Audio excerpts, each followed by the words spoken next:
Booba a produit qui? Booba a mis qui en avant? Ne comparez jamais Booba à moi. Jamais. En même pas 6-7 ans de carrière, parce que quand je suis arrivé dans le game, ils étaient déjà à 2-3 albums. Regardez qui j'ai mis en avant.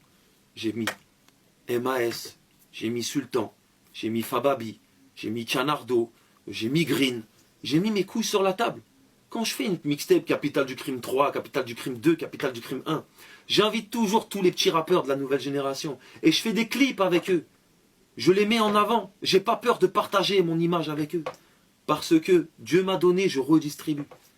Mais ça, c'est un truc, c'est quand tu as grandi dans la street que tu connais ce genre de choses. Mais comme encore une fois, on n'est pas du même milieu social, et ben moi et ce moins que rien, on n'a pas la même vision de la vie. On n'a pas cette même vision. Cette notion de partage. Dieu te donne, tu redistribues. Bref, quand je suis sorti de prison, Clément m'a présenté Booba. Et tellement que Booba était fort à l'époque, c'était le Booba de Lunatic, et ben, son rap m'a fait oublier que c'était une victime. Alors on a commencé à se parler un petit peu. Donc moi j'ai fait mes mixtapes, j'ai fait mon album Bourré au son. Et ensuite j'ai fait l'album Aller-Retour où j'ai invité Booba. Et récemment j'ai vu dans une interview, il me critiquait, ouais tu sors d'un concours Max 209. Mais quand il est venu poser sur l'album et qu'on a fait le morceau Reste en chien, ça ne le dérangeait pas de poser sur un mec qui sort d'un concours de Skyrock. Et une dernière chose pour en revenir aussi à Skyrock et à Max 209. C'est que moi, quand j'ai fait Max 209, j'avais déjà mon premier maxi. J'avance. Et je cherchais un deal pour sortir mon album avec mes frères. Il y avait Hostile qui était chaud, il y avait Sony qui était chaud. Quand Clément m'a appelé, il m'a dit, Lafouine, il y a un concours et tout à Skyrock, tu peux aller sur Sky. Mais j'ai été direct. Je suis un mec de trappe, moi. Je vois une porte qui s'ouvre, n'importe quelle radio, je fonce. Et puis donc, à l'époque, on se parlait. On était potes, moi et Booba. Donc, comme mes albums ne fonctionnaient pas, tant que mes albums ne fonctionnaient pas, j'ai toujours été pote avec Booba. Bourré au son n'a pas fonctionné, c'était mon pote. Aller-Retour n'a pas fonctionné, c'était mon pote. Quand j'ai sorti Mes Repères, et que lui il a sorti 09, et que 09 a fait un flop, c'est là que les choses elles ont commencé à se gâter entre moi et lui. Mais les gens ne le savaient pas parce que moi, j'aime pas faire des vies aux gens. Et j'ai jamais parlé derrière Booba. Donc, personne n'était au courant. Ce que je suis en train de vous raconter, vous le découvrez en même temps que tous mes amis, en même temps que tous les gens qui m'entourent, et en même temps que toute son équipe aussi. Quand j'ai fait Mes Repères et que ça a marché et qu'il a fait 09 et que c'était un flop, il s'est senti ridicule. Et un jour, je l'ai appelé, et j'étais tout content de faire mon premier Olympia. Et je l'ai appelé, je lui ai dit, Booba, viens, je t'invite à mon Olympia et tout, je suis trop content, c'est mon premier Olympia. Et il m'a dit, non, laisse tomber, je suis pas chaud, de toute façon, je serai pas là. Ou quoi. Mais j'ai senti bizarre dans sa voix. J'ai appelé Clément, je lui ai dit, c'est passe quoi de Booba? Pourquoi on dirait il était vénère, il était un peu froid. Et il me dit, ouais, je l'ai eu au hôtel il y a quelques jours, en fait, il te fait un peu la tête. Je lui dis, pourquoi? Et il me dit, parce que tu t'es mélangé avec Soprano et Sefiu. Et quand je vois aujourd'hui, 6 ans plus tard, aller faire des clips dans la ville de Sefiu, traîner avec des mecs de la ville de Sefiu, je suis sidéré. Autre chose encore, ce qui m'a fait le plus rire, c'est qu'il m'a dit, tu te mélanges trop avec Soprano et Sefiu. Et que quelques temps après, j'allume ma télé, je le vois en train de faire un clip avec Tony Parker.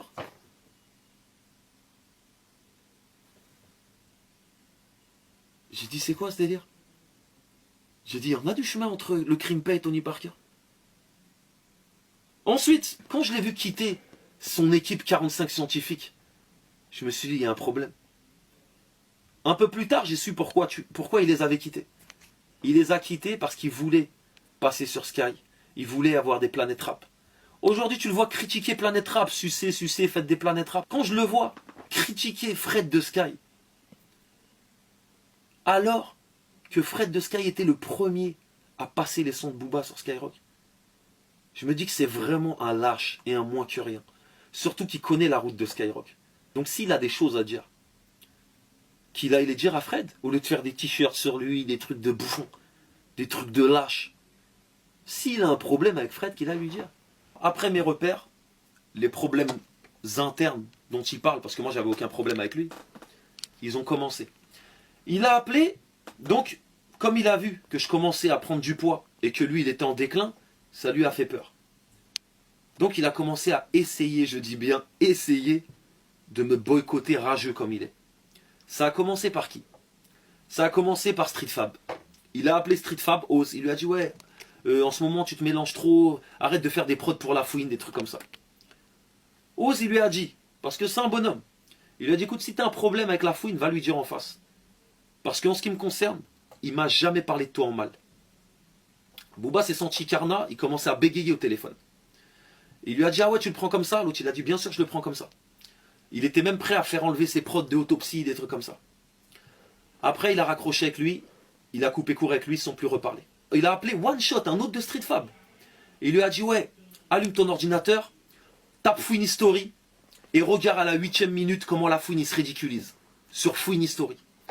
Donc, si j'ai bien compris, Booba suit Fouine History. Donc si j'ai bien compris, Booba tape mon nom sur internet, Fouine History, la fouine. Il prend son temps comme un gamin de 8 ans. Bon, je dirais pas qu'il est fan de moi. Mais... bon, à cela vous de juger. En tout cas, il va taper la fouine. Moi, sachez un truc, c'est que jamais de ma vie, j'ai tapé Booba sur internet. Jamais. Tu sais, ces clips, vous savez, je les ai jamais vus.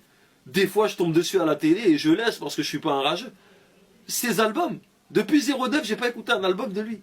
Il a essayé de nous boycotter par tous les moyens. Et donc, après avoir essayé de me boycotter avec Clément, avec Oz, avec One Shot, avec Macari, avec... le mec a même essayé de boycotter mes artistes.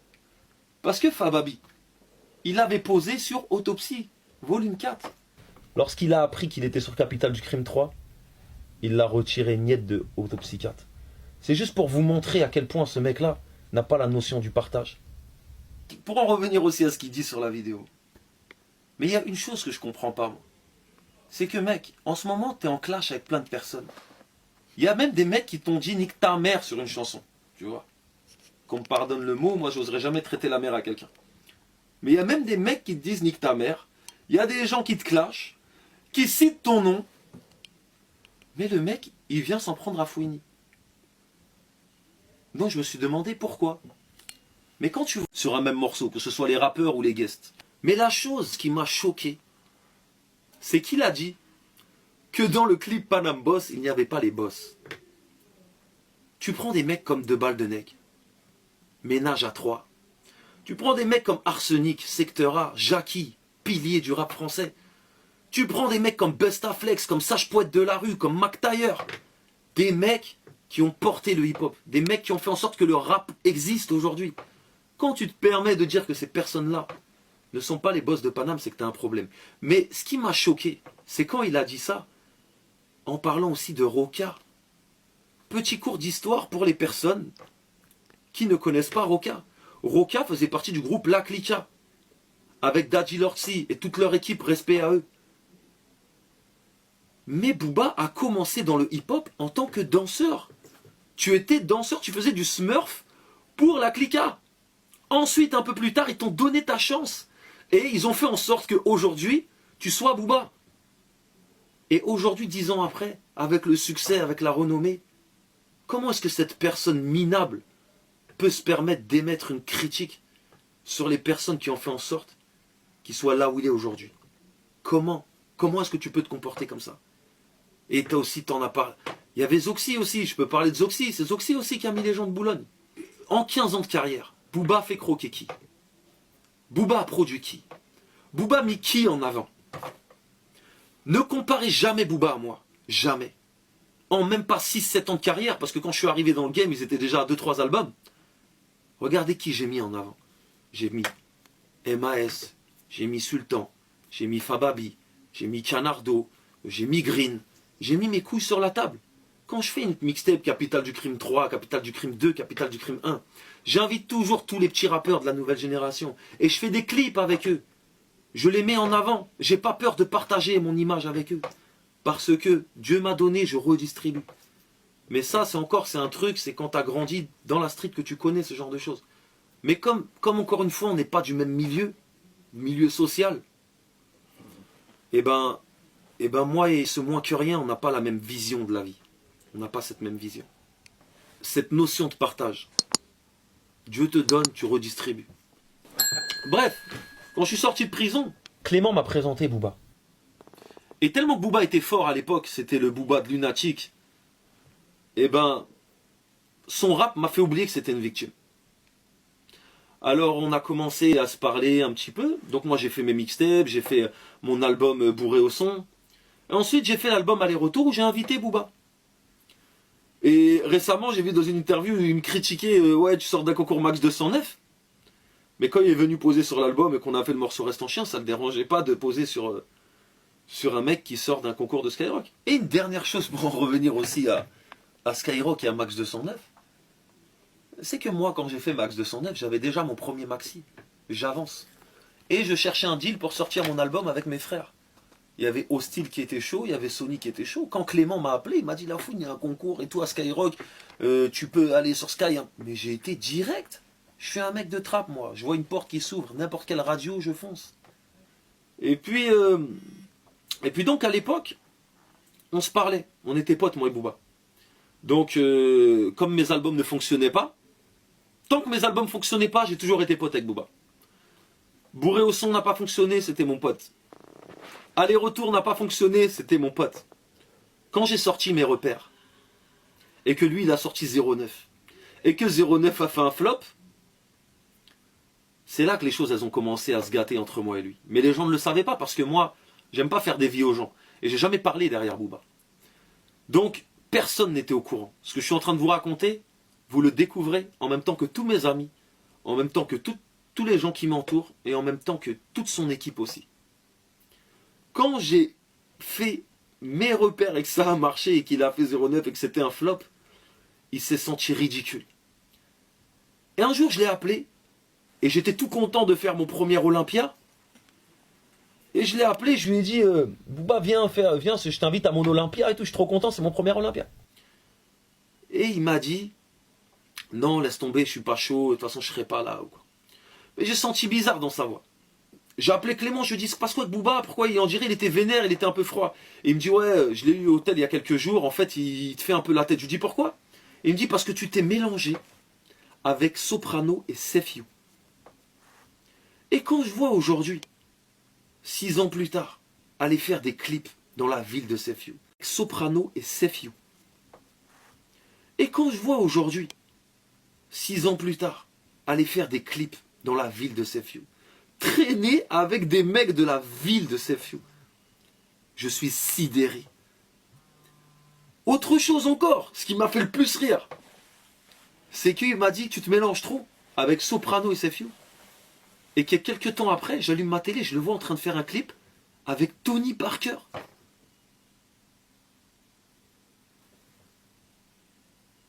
J'ai dit, c'est quoi ce délire?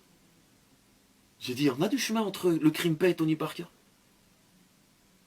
Ensuite, quand je l'ai vu quitter son équipe 45 scientifiques, je me suis dit, il y a un problème. Un peu plus tard, j'ai su pourquoi il les avait quittés. Il les a quittés parce qu'il voulait passer sur Sky. Il voulait avoir des planètes rap. Aujourd'hui, tu le vois critiquer Planète Rap, sucer, faites des planètes rap. Quand je le vois critiquer Fred de Sky, alors que Fred de Sky était le premier à passer les sons de Booba sur Skyrock, je me dis que c'est vraiment un lâche et un moins que rien.